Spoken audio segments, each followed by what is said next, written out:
one and one that they can pull off pretty darn well. If they're one of the 3-0, this is one of the best battlegrounds for them to try and pull that off on. Yeah, this is a really good snowball map, so maybe Fnatic can make it work here. But it's one of the things that we oftentimes forget at the beginning of any season that we have, that scores really matter with the system that we use. And if you remember the end of the last phase, there was a lot of calculations happening all of a sudden between Fnatic, between Dignitas. How many games do we win? What score do we have to bring in order to make it happen? So we are just at the beginning, but it already matters. And if these teams are smart, they are thinking about it already. Yeah, I remember those weeks, man. You had days where you were stressing out over numbers, and I'm like, all right, Caldor, let me know when you figure it all out. Yeah, you were sitting there it's like, once you're done, let me know the results. Let me know the results. All right, guys, Fnatic versus Zealots, game number 3. Zealots with the first ban of the game here, and we'll see what they'll be moving into. Dehaka has been the choice as they'll go ahead and get rid of it. It's an interesting first ban. So Dehaka, of course, has a lot of value here since he can simply move into a brush and then attack from the back and get a quick drag in. Also, he has the option to go for side soak. It's a smaller map, but it still counts. Doesn't get the same value as it would on a big one. But it's interesting to see this as a high priority ban. Uth, on the other hand, very reasonable, trying to shut that down early, but I really want to see what Zealots are doing with their first pick. Curious to see if we'll have the Zealots run into the Grey main. It's the one that they pulled off pretty often, and probably the hero that I feel like they're the most comfortable with in particular. They had a really solid amount of Grey main play the other day against the playing Ducks. They had it in game number 1, and while they started to fall apart a little bit, they still had a solid Grey main, a great foundation for them. And Uberag is still one of the heroes that I think about right now. Yeah. Genji, they might be playing the Genji here as well. It's a great hero for the map since you can just switch lanes this fast. But I'm always afraid when you have a tool like Nubarak in the hands of Fnatic, so I would probably aim to take that away from them. Yeah, I think that's the choice for Zealots if they want to take it away from Fnatic, because I felt like actually for them on competition, they're not fully all in on the idea of bringing cocoons and getting number advantage in fights, but we could see if they can pull it off here and take it away from Fnatic. And it felt better in the later fights, so yeah. I think if they coordinate that a bit better would be good. For me, a question is now, how does Fnatic think about this in terms of how do we deal with the cocoon? Do they go into a Li Ming again? And we talked about this a day or two ago, and I still think it's fascinating. It's bonkers, right? Yeah, Nubarak came out. If you guys remember the rework of Nubarak when he came out again, this was basically everyone saying, he counters mages, flat out. He's the mage killer. If you have a mage, opponent has a Nubarak, you're done. And especially Li Ming was one of the heroes where everyone said, you can't play her into the Nubarak. There's beetles soaking the damage, he doesn't take any damage, he dives you, and you are gone. And right now the opposite has happened, where you oftentimes think about, hey, if I play Li Ming against an Nubarak, yes, he himself is a bad target, but I still have 4 other targets that I can use, and if I use Disintegrate, I can burn down that cocoon so fast that my opponent will not get any value out of it. So we have seen that several times during the mid-season brawl. That comp, even in the last game. Right now, Fnatic goes down a bit of a different path, the Hyper Carry Vala, but it's still a cool dynamic to observe. It really is, and for you guys at home, for more possible ways to break a cocoon, Tychus is wonderful for that. Tassadar also does a really good job, but Li Ming was the one that really came out and really surprised us all. And I'm waiting for that next iteration of the meta between a Nubarak and Li Ming, where we go straight into Locust form. And you said Tassadar. This is a really good game for them to play at Tassadar with that Oriel that they already have, saying double support Vala, going for the hyper carry, getting the Tassadar so that when the cocoon comes out, a quick storm can help out with it. Well, we'll see if Zealots tend to maybe take it away here or go for the ban. Really taking away Tassadar doesn't seem to work out too often in most compositions, so Zealots probably going to ban it out because, again, that double support is always a fearful thing to play against. Or they could just take it. Here's Tracer and here's Tassadar. All right, the cavalry has arrived. Tracer Tassadar, played by the Zealots, trying to put Poik into the driver's seat here on a Tracer, and Fnatic. This is an interesting touch to this now. Yeah. All of a sudden we have a battle over the supports. Fnatic would probably do well banning out a support here. See if they'll go for that ban on the support. And I also start to wonder about Sylvanas a little bit. In the past, Fnatic actually ran Sylvanas against Tracer Tassadar a little bit to put pressure on the map, prevent them from opening up the battleground, but also for that silence to come in there. If you can land it on the Tassadar and make sure a shield doesn't come out at the right point, you can actually do a pretty good job of chunking away the Tracer and forcing a win in the fight. Fnatic could also just simply move away from double support, saying, hey, we don't have to play that Vala as a hyper carry. We can just simply use it as a normal backliner and then play around this and focus a bit more on countering our opponent's draft. But if they ban a Malfurion, pick up a second healer themselves, then they really very much limit the options of what the Zealots can take with Tassadar. So what would be available here? You still have Rhaegar floating around. You have the Kerosene pickup as well. The Zealots have to think about what they want to move into. Kerosene with Tracer, not so hot. Yeah, it's a bit awkward, right? It's really awkward, yeah. Rhaegar could work, but isn't enough healing over time. Ancestor healing is also very hard to connect because Tracer might go too far. But here's the point. Fnatic banned Malfurion. If they pick Rhaegar with Oriel, we've seen that from Tricked. It might not be the perfect world. Ideally, you have either the Uther, you could go into the Tassadar or the Malfurion, but if you pick the Rhaegar on their end, you can make that work. You can go old school and go Brightwing Tassadar. That's super old school. The Howling output's a little bit slow, but you can force the all-in with the phase shift into a Polymorph to try and kill someone off. But you're right, Zealots are in a position where it's like, oh, man, what do we do? Now here's what Fnatic does. Do they actually pull it off now? So are we going to see that second support? Are they forcing Zealots into a certain direction here? Because they definitely could if they wanted to. And we talk frontline, of course, again, too. Do we, for example, see a Leoric on that bot lane? That could be one of the things that they are going to play. Are you going into...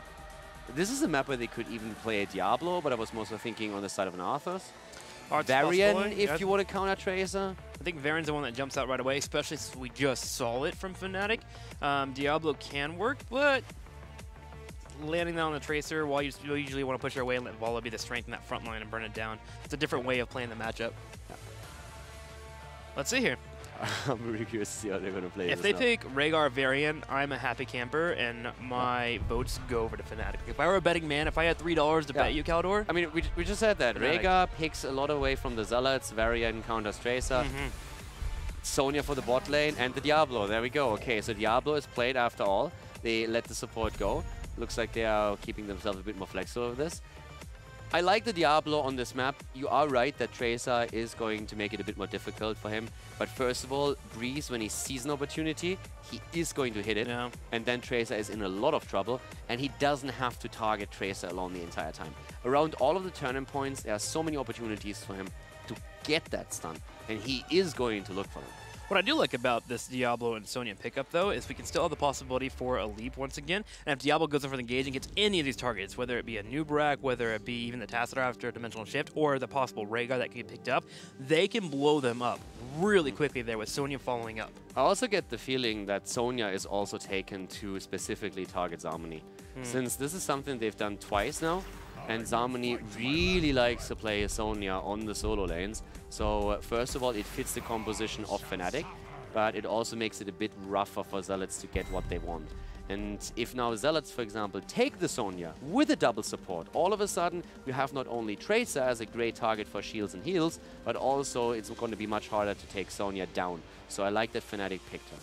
So Fnatic, your final pickup, what are you going to be moving into? It's going to be a Medivh there. Force of Will for the Pulse Bombs. And how does the Zealots even... kill anything? Yeah, how does that even happen? That's a very good question. I mean, Leoric is going to pressure at least Diablo a bit, but you have that Oriel. Medivh can also help with that. I think it's going... if Medivh plays on point... by Shrimpy, then I think Zealots are in for a world of pain here, because as you said, killing something here is going to rely heavily on the damage that Tracer can push out, and also that especially the Pulse Bomb gets, and with Medivh on point, that shouldn't get any value. Yeah, just looking at these compositions, it seems very difficult. I can see a world like if the Zealots put 5 AMPs underneath the chairs of the Fnatic players and simultaneously turns them off and breaks their computers, they can get a victory or two with the Tracer Pulse Bomb, but even that seems a bit risky. Going for an EMP, right? You can't just pull the plug. You have to. You have to pull the EMP. You have to go for the EMP. You have to go for the maximum hacking. You got to be cool while you do it. Okay, I would go for the German efficiency. I would send 5 guys over that pulls the plug. He would go for an entire SWAT team with EMPs and everything and go full ninja on them. Anti-meta is the best meta. That is the rules here at the HGC. Yeah, this is going to be difficult here for the Zealots, but I'm excited to see them pull it off. If they can bring out the hyper aggression, get on that back line, maybe get rid of an Ariel at the early stages before level 10, they can get it done. Looking risky. We'll figure out if they can do it, though, as we go into game number 3, Tomb of the Spider Queens, Fnatic taking on the Zealots. Fnatic in game number 3 right now, and they could make it also the last game. It is Tomb of the Spider Queen, that's our map here, as we see Smexy on Oriel, Whoopi on Sonya, Breeze on Diablo, Quacknix on Vala, and Schwimpy on Medivh. On the right side, in the red, it's all on the Tracer here. Zarmany will be playing here on Leoric. Poik will be the Tracer player, Shad on Tassadar, Grandpa on Rhaegar, and Mopsio on the Anub'arak. Mopsio on the Noob once again, and already we're seeing in terms of talents, block taken for Leoric. Makes it a bit harder for him to control the Diablo, but he has an easier time on the solo lane. And it's all going to be about Medivh here. Schwimpy will be the one who has to play on point with his force of will and also his portals. And of course, it's on the other hand, the Poik on the money pick. A+, by the way. A+. Still that money pick train, man. One day you'll get over it. Have you seen the new Raptor yet, by the way? Yeah, but it doesn't hold the cannon of the money pick. I haven't played it yet. I'm going to have to try it out this week. As Zarmany says goodbye and goes into spooky ghost form there, getting picked off, and Zarmany being taken out. So yes, for Fnatic, definitely Medivh will be the one that we'll keep an eye on. The opposing side, Zealots here, it's that Tracer and the Tassadar. How are they going to rotate, and how are they going to even get kills?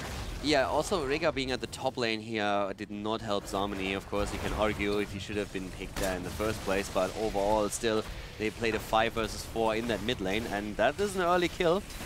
Only against Leoric. Not the end of the game yet, but still, it's a start, and Fnatic is trying to run that momentum. They have Sonya at a solo top, and they rotate between mid and bot lane, so shaking the rotations up a bit. Yep, only a kill in New York, but great for padding those stats here. Zealots getting aggressive in the top lane, looking for a little bit of damage on the turret, which they're actually committing pretty heavily to this. They put all 4 people on the top to get the turret down to a half health, and I kind of like that idea. Let's take this Tracer composition, and let's find ways to get some kind of advantage and experience. Problem is, Fnatic is doing a solid job here of being in all 3 lanes and making sure to stay tied up with that experience. And they pressure the bot lane heavily against Leoric. Mopsio is moving in up at the top again, though. It's a 2 versus 3 to 4 defense. But Vala and Oriel are getting some value at that bot lane, taking one of the towers down. Zarmany is pressured, and Quacknix is just constantly delivering extra hope for Oriel, for Smexy, to keep him high up. So it's a bit of a race that we're seeing. Yeah, New York has a hard time in 2v1, especially in the early game there. Having a hard time keeping up with it, and the race seems to go in the favor of Fnatic as they get 4 first. Also, Leoric is rotating between 2 lanes, or was attempting to, and that's just not going to work out against this. So the Zealots find themselves behind in experience already, even though they were able to push through the wall top lane. They're continuing this push too in the top. The thing is, their wave clear is kind of on the hardcore side here, as they need Tassadar bringing out that Sidestorm to do so. Breeze on the left side easily gets away from Poik and crew, and will live for now. Zealots, I would like to see them maybe move in the middle here and start working on those turrets too, but they're going to go for an aggressive play. They're rotating to the bottom, but Smexy is well aware of it, is going to be able to pull away. Yeah, and at this point we're also seeing Sonya just rotating. They're actually getting the Siege Giants to put even more pressure onto the bot lane. Engagement comes in here. Nice little tweet there from Kitty. Kitty, we see you. Thank you so much. Big heart going out to you. You're handsome too.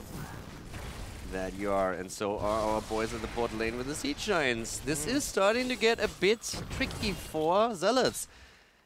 Yeah, like, we look at the experience, it's only half the level, but it's monumental because the composition's being here for. You have Vala and Oriel, who are absolutely insane together. They really bring out those heals and are very impactful. You have Diablo and Sonya, who are pretty much unkillable, especially with Diablo and that Devil's Due and him starting to get those souls up. And then you put Medivh on top of it, and your forts are already falling before 3 minutes and 30 seconds. The only thing that can go more wrong here is if the Zealots were all dead. That's the only thing. You are not wrong. It is an early level lead and the structural advantage that we see for Fnatic, but yeah, even though we only had 1 kill, Fnatic is setting themselves farther and farther ahead, and once they get the turn in, that should be an easy fought at the bot lane, and let's see what else they can do with it.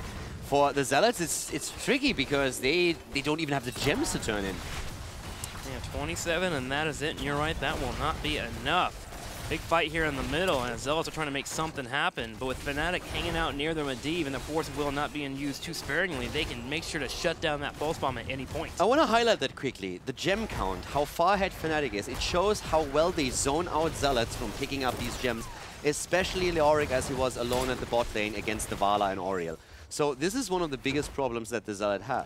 They do not have any pressure on the objective. So Fnatic can go for the turn-in. They do that with Shrimpy, or try to. Sonya, on the other hand, got caught at the bot lane, and that might be an opportunity for the Zealots to just set themselves a little bit farther apart. Good, they needed that there. They get a hike in experience here, slightly ahead of their opponents, but again, the kill is perfect. They get the minions pushing in the bottom, which will deny some experience for Fnatic. So if Zealots can keep on this cruise control train and being ahead in experience here, they can get to 10 before their opponents and maybe force in a fight quickly enough. But it is about that turn-in here. They do have enough gems finally, and they'll be able to drop them off at some point if they can get around that Diablo in particular. And let's not forget that during all of this, the Zealots have done a very solid job at just preventing the turn-in from Fnatic.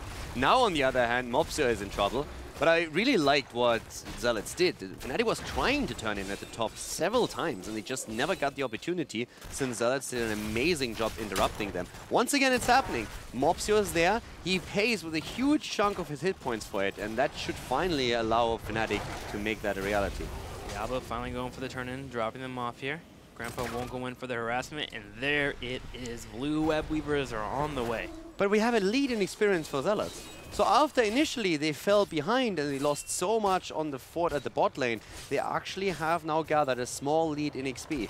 Now Fnatic is very likely to pick that up quite quickly, especially with the Web Weavers here, but it shows that the Zealots are not just helplessly sitting here and dying. They got the kill against the Sonya, and they were reclaiming some of the XP that they lost early on. But Fnatic has a really good pressure play now in that mid lane in particular, but also the bottom lane where the fort is going to fall. There's no way Zarmony is going to stop Wooby plus the Web Weaver. Yeah, that's a good point. Fnatic puts 4 people here in the middle on purpose to say, okay, if you guys try to defend bottom lane, we'll get your fort. And now they put Zealots in this weird pinch where they have to maybe fight to even stop anything from occurring. Mopsio's going to try to. He rotates over here on the side. They're going straight for Quacknix, who's in the middle of multiple members of Zarmony. Smexy taking damage, but the portal will be enough. Oh Quack my God. lives with half a health point. Half a hit point on the side of Vala. The pulse bomb explodes. There was nothing to really help. Yeah, calculated, exactly. Flash dance right there. In case that you didn't know, Quacknix is actually a rocket scientist. He's really good at making math on his fly. I've seen it in person. He works faster than a calculator. And when he saw that, he immediately said, okay, I have 350 hit points right now. Pulse bomb plus the damage. The beetle is going to attack me once. 349. I'm good. I just imagine Quacknix sitting at home, sitting next to a chalkboard, doing math model equations, sitting on the side here, the protractor on the side, drawing out triangles and crap. And he goes, you know what? There's a computer over here. I'm gonna go play Heroes instead. You hold the 1. You carry it over, throw it into the abyss, and now I'm gonna play Vala. Quacknix grouping up with his team here, 10-10 for our 2 teams. Zarmony coming out with the Drain Hope, completely whiffing it, which means Wubby is gonna step forward and go for the engage. They're looking at Poik. Poik rotating out, but he's been burned down. Yeah, Poik is already quite low with this, and that's also thanks to the level 7 talent with the Poison Sphere that we have. That connected, and it really hurts Tracer when it does. So Fnatic takes 2 forts with that last Web Weaver wave, and of course they would love to get 2 in a row. We have level 10s for both of these teams by now, and we will have to wait and see once again how well the Zealots can coordinate their attack around the Cocoon, especially since this time they want to dive a lot harder. They have gone into the Underking. Here comes the fight though. Quacknix surviving again as Tracer falls. That's most of the damage on the side of the Zealots already gone. The Cocoon is out. Breeze is low. Escapes with a portal. The ley line dropped, and they are moving in once again. And they go straight for Rhaegar, and he is going to fall there. There was actually a moment where Vala could have been taken out, but the Pulse Bomb, it missed. It flew through the wall there. And although Force of Will would have probably came out there, it's unfortunate Tracer wasn't able to get that kill. And Fnatic, grabbing a few of their own, will go ahead and continue to put pressure on this top lane and drop off whatever gems they have. Great kills by Fnatic, and we see it happen once again. It's isolated, that was a great move, but then Breeze helping out so much. Breeze making all of this happen. Then Shrimpy comes in with a Force of Will. He allows everyone to escape through the portal, but the crucial moment was really when the Force Wall isolated Quacknix, and Breeze was immediately there, not only saving Quack, but seeing an opportunity to take down the main damage dealer of the Zealots. And Fnatic will take the opportunity to push in here with blue Web Weavers coming out. The top lane is taking damage from Sonya already. Zealots hoping to take the opportunity and fight while it's a 5v4. Breeze being isolated, Force of Will coming out, Shrimpy bringing out the damage, and finally a Cocoon is here. Breeze as a god, using the Cocoon as a target to dash out of a bad situation, and wow. That was clever. That was insanely well done, and it's such a quick reaction because the only reason why they used the cocoon was to make sure Medivh could not help him escape. Incredible. That backfired fast. That sure did there. Diablo getting out, and I'm definitely going to steal that maneuver for my own games. But Fnatic looking to steal experience from the Zealots. They move forward. They burn down the middle turret. First fort in the top does fall as well. And they are opening up the battleground here. Zealots doing all they can to defend. I love watching Breeze Diablo. It's just crazy. Really well done with his positioning so far. 13 versus 11 now. The Zealots, they have run into a wall thus far, and here come the Web Weavers. Every fort is annihilated, the mid lane is being pressured, but with a portal they move quickly down to the bottom. Fnatic trying to escort one of their Web Weavers to drop a keep, and there is still another one at the top lane doing the same thing. Yeah, Master Touch just completed as well, as you just saw there. Some more damage coming out from Shwimpy. The keep continues to take damage here, falling down about a quarter of health here, and that Web Weaver continues to push, as you were mentioning, but Mopsio in trouble, hoping to retreat, with Shad bringing out the force ball, though. It'll keep him alive. Cocoon used, Ancestral on Mopsio, he moves away. Here comes the Entomb against Breeze. Portals used once more, and the stun as Breeze charges in. Leyline. They use the ley line, and they get one. Not really well timed against Poik, though, and he's able to escape. Fnatic missing out on the combinations here, and this is a chance for Zealots to maybe move in. They're thinking about it. However, Zarmi says, you know what? I'm not dead. Maybe we shouldn't go in for it. Well, it comes around for the counter engage, and the keep begins to get low. Yeah, it's going to be an easy keep here, but they recovered the gems that Leoric lost, and that is at least a bit of a victory for them. So once more, they're moving out. We have still the mid lane. Are they pressuring the second keep? Can they actually get that? Mubi escapes through the portal. He's late, but he does it. 3-level lead still for Fnatic, and they are looking for an opportunity. Poik is getting charged over and over again by Diablo, and that force wall is just not going to do enough to isolate Breeze and Quack next. They're trying, though. Quack's getting low. Poik's about to get another bomb available, but will he even live to set it off? Poik low, does pull back. The engage comes out. Leoric falls once again. Mopsio, with 50 gems on him, is diving forward, but he's going to be taken out. Third cocoon in this fight, I think. This fight has been raging on for ages, and Fnatic is just simply moving in. They killed Anubarak, they killed Leoric, and they're saying, boys, you know what? Why can't we go for the keep? Let's just drop the core. And the core will begin to fall. Down to 70, down to 60. Poik doing his best here to burn down Breeze, but Breeze just getting a region globe is going to stay alive, especially with Ariel bringing out the heals. Member of Tracer is being taken out, and Zealots will fall 0-3 as Fnatic walks forward and gains a victory. A 3-0 victory for Fnatic. Very solid play.